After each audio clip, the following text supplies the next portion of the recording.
Amigas y amigos, seguimos en estos cortos teológicos, en este periodo cuaresmal que ahora termina ya para empezar la Semana Santa en la próxima semana, ¿no? Este ciclo de cuaresmal, de los 4 domingos, ¿no? El primero partimos con la reflexión sobre las tentaciones de Jesús, que son las tentaciones humanas, las tendencias a abusar del poder en todo nivel, digamos, desconociendo esa especie de llamado a la alteridad, a la misericordia. Después el segundo fue la reflexión sobre la esperanza, centrada en la convocatoria del año jubilar, con ese título que le dio el Papa, el año de la esperanza que no confunde, ¿no? Es esperanza, es decir, se funda en lo que Dios es, que no confunde, no es expectativa ni eclesiástica, no son ritos propios los que merecen la gratuidad, el perdón, sino que el perdón es gratuito y la conciencia de esa gratuidad es lo que puede motivar la ética de gratuidad como consecuencia. Luego el tercer domingo vimos eso mismo vinculado al nombre mismo de Dios, la teología del nombre, Yahvé. Yo estoy y estaré ahí, yo soy el que estoy, ¿ya? Aunque tú no estés ni ahí, ese tema que también funda ese descubrimiento, la respuesta de gratuidad como consecuencia. Y finalmente el cuarto domingo, el domingo anterior, profundizó más esto todavía, culminando con la parábola del hijo pródigo, ¿no? El contraste entre el amor gratuito, la entraña de misericordia del Padre y la reacción del hijo mayor que representa la ley antigua, la pretensión de que es la ley la que salva, que el justo es el cumplidor de la ley. Eso es lo que está en juego. En esta misma línea viene el domingo de hoy, sus lecturas, ¿no? La primera lectura es en contraste, la misma lectura lo muestra, con la primera lectura del domingo pasado, que fue el tema de Josué, la guerra conquistadora, presidida por ese jefe de los ejércitos de Yahvé, que se le presenta a Josué, ¿no? Esa temática, ¿no? Legitimadora con razones religiosas, legitimadora de masacres, la masacre de Jericó, la masacre de Ai, ¿no? Aquí se toma ahora el texto del profetismo, el segundo profeta Isaías, ¿no? El capítulo 43, del versículo 16 en adelante, que contrasta al mismo profeta, primero, lo que fue la perspectiva conquistadora de Josué, ¿no? Dice, así habla Yahvé, el que abre caminos en el mar y senderos en la muchedumbre de las aguas, el que hace avanzar a carros y caballos y a los ejércitos de fuertes guerreros, o los echa por tierra juntamente sin que vuelvan a levantarse, extinguidos como mecha que se apaga, ganándolos, ¿no? Y viene el contraste. No os acordéis más de eso de las otras veces, no hagáis atención a lo pasado, olvidad de ese pasado, de esa forma de comprender a Dios en ese pasado, que voy a hacer ahora una obra nueva, que ya está comenzando. ¿No lo veis? Voy a abrir un camino en el desierto y a llevar ríos a la soledad, y me alabarán las bestias del campo, los chacales y los avestruces. Voy a poner agua en el desierto y torrentes en las tierras áridas, para brevar a mi pueblo, a mi elegido, al pueblo que hice para mí, que cantará mis alabanzas en nueva alianza, ¿no? Viene la nueva alianza, que corrige la antigua alianza de un Dios castigador, funcional a intereses egocéntricos, por un Dios acogedor que funda la gratuidad como criterio y no el poder, ¿ya? Ese es el tema del cambio entre antigua y nueva alianza. Y eso mismo es lo que recoge el texto de la segunda lectura, la carta de Pablo a los Filipenses, el capítulo 3, ¿no? Pablo es un miembro eminente de la antigua alianza, había sido fariseo, ¿ya? Y toda la tradición que conocemos de Pablo de perseguir a la innovación provocada por Jesús, perseguirla, y se se presentó él ante el tribunal del Sanedrín ofreciéndose a ir a buscar a los judeocristianos que se habían ido hacia Damasco para matarlos, como participó en la muerte de Esteban, el mismo Saulo, ¿no?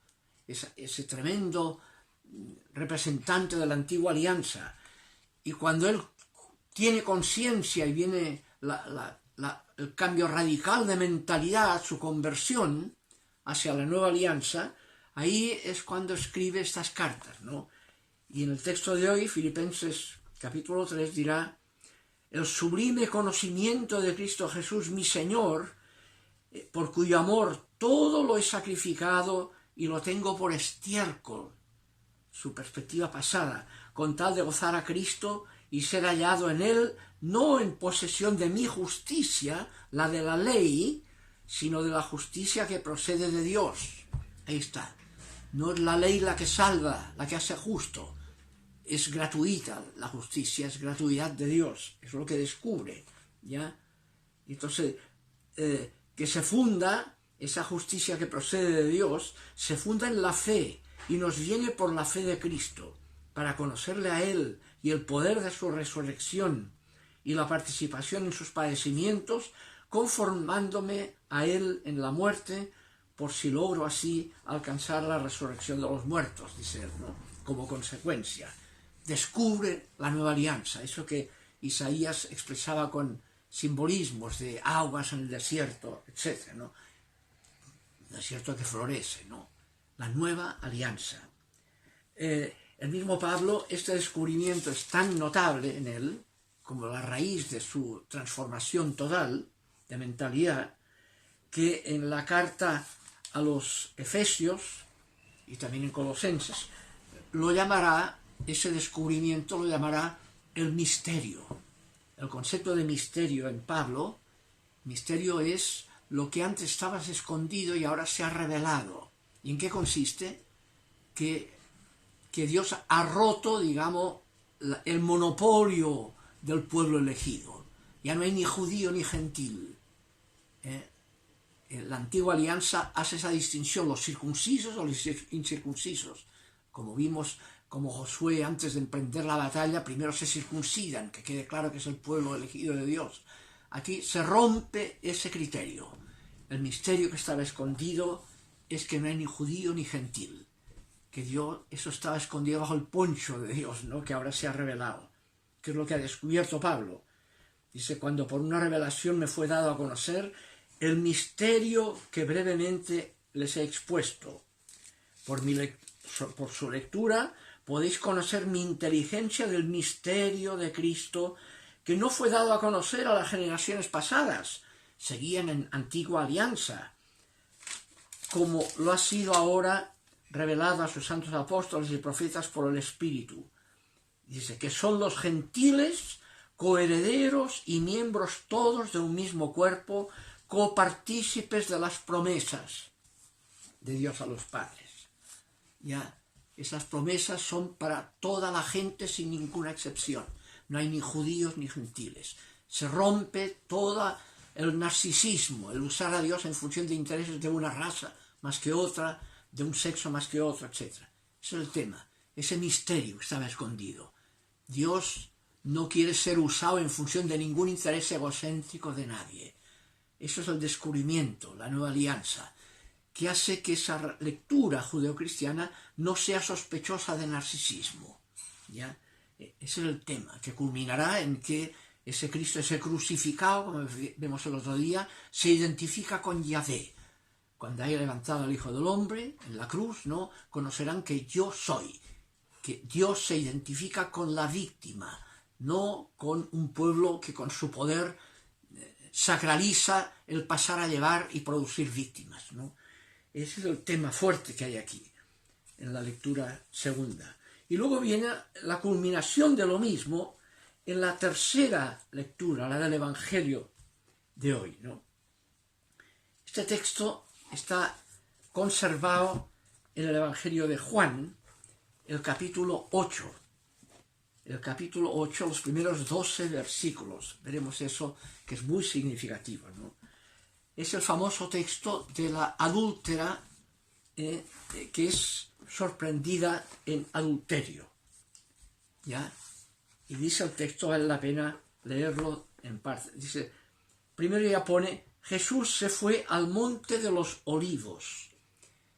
Está el escenario ubicado en la montaña de los olivos, donde está Getsemaní, donde días después tomarán preso a Jesús.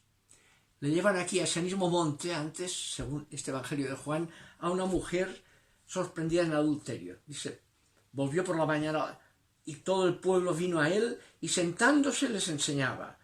Entonces los escribas y los fariseos le trajeron una mujer sorprendida en adulterio. Y poniéndola en medio le dijeron, Maestro, esta mujer ha sido sorprendida en el acto mismo del adulterio. Y en la ley nos mandó Moisés apedrear a tales mujeres. ¿Tú pues qué dices? Ahí es notable, dice, esto lo decían para probar a Jesús. Pero Jesús, inclinado en el suelo, ¿ya?, escribía en tierra con el dedo. Y uno se especula, ¿y qué escribiría?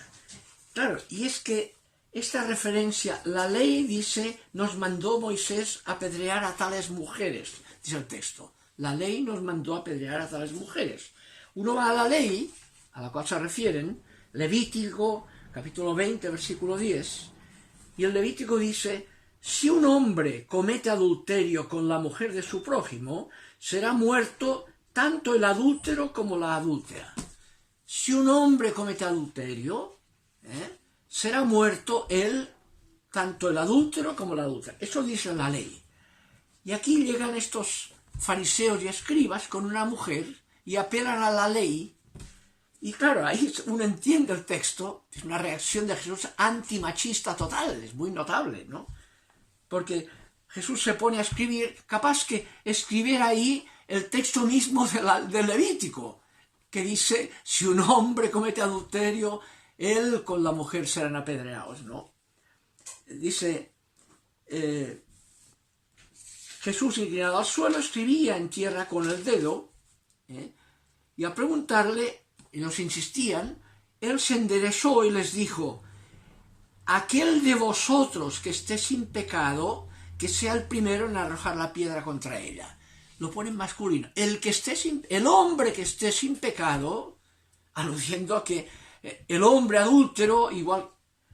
Y aquí es cuando se sienten aludidos. Quizá a qué memoria de esta gente, de estos hombres ahí, que llevaban a la mujer en medio, apela a Jesús, de manera que ellos, dice, al oír esto, acusados por su conciencia, fueron saliendo uno a uno, comenzando desde los más viejos hasta los más jóvenes.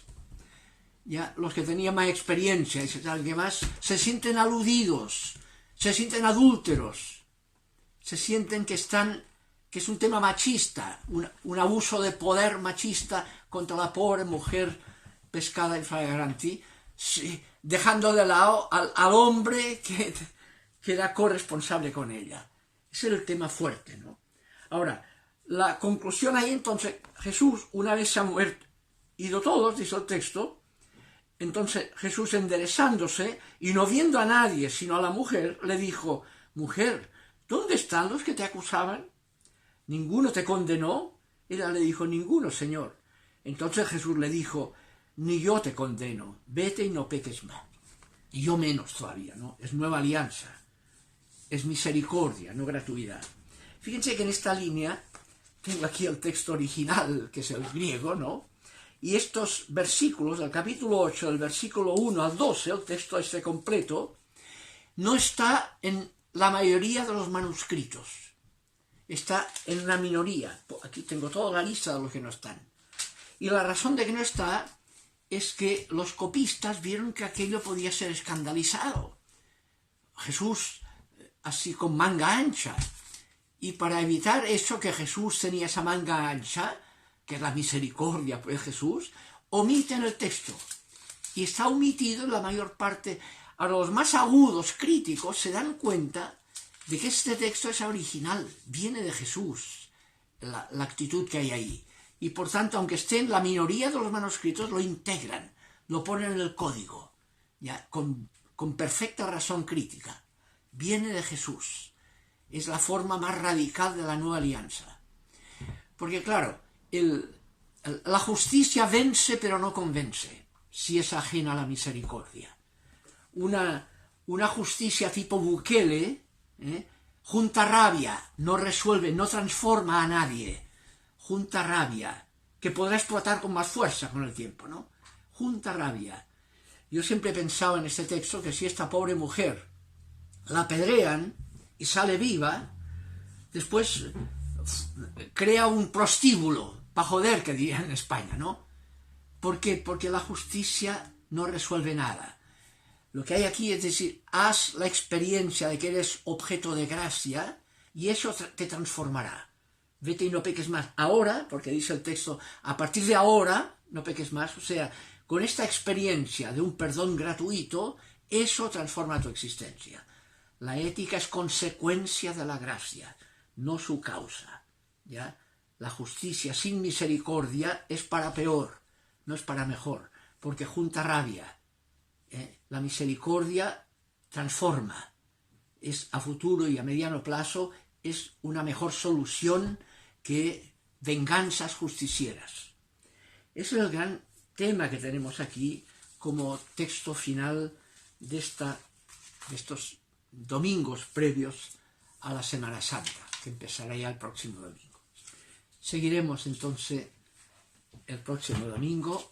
Ojalá todo esto pueda servir para la reflexión de conjunto, la transformación que implica este proceso del Dios que ha sido usado en función de intereses egocéntricos, y a eso tendemos siempre, al Dios que es presencia transformadora al descubrir como el Padre del Hijo Pródigo que es un Dios gratuito, incondicional, y eso es lo que transforma el corazón y produce efectos de gratuidad en la ética.